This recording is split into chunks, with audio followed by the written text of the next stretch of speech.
ഓഡിയൻസിന് കുറച്ചുകൂടി emotionally connect ആവാൻ പറ്റിയൊരു മൂവിയാണ്. ഓഡിയൻസിന് ഇമോഷണലി കണക്ട് ആവാൻ പറ്റും. കാരണം ഏതൊരാൾക്കും ഈ ഒരു അവസ്ഥ നമ്മുടെ ഇന്നത്തെ കാലഘട്ടത്തിൽ ഈ ഒരു അവസ്ഥയിലേക്ക് നമ്മൾ കണ്ടുപോകുന്ന ഒരു അവസ്ഥയാണ്. അപ്പോൾ ആ ഒരു അവസ്ഥ തന്നെ നന്നായിട്ട് ആവിഷ്കരിച്ചിട്ടുണ്ട്.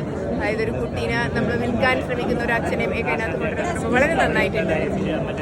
ഒരു കുട്ടീനെ രക്ഷിക്കാൻ വേണ്ടി ഒരു സ്ത്രീ അവളുടെ ജീവിതത്തിന്റെ ഏറ്റവും അവസാന ഘട്ടം വരെ അവൾ പോരാടുന്ന ഒരവസ്ഥ വളരെ നന്നായിട്ടുണ്ട്. വളരെ നല്ലൊരു സിനിമ. സിനിമ എൻ്റെ ക്ലൈമാക്സും പിന്നെ നമ്മൾ തുടക്കം തൊട്ട് നമ്മളിങ്ങനെ നമുക്ക് അതിൻ്റെ നെക്സ്റ്റ് എന്താ ഇഷ്ടം അറിയാൻ വേണ്ടിയുള്ള ഇതുണ്ട്.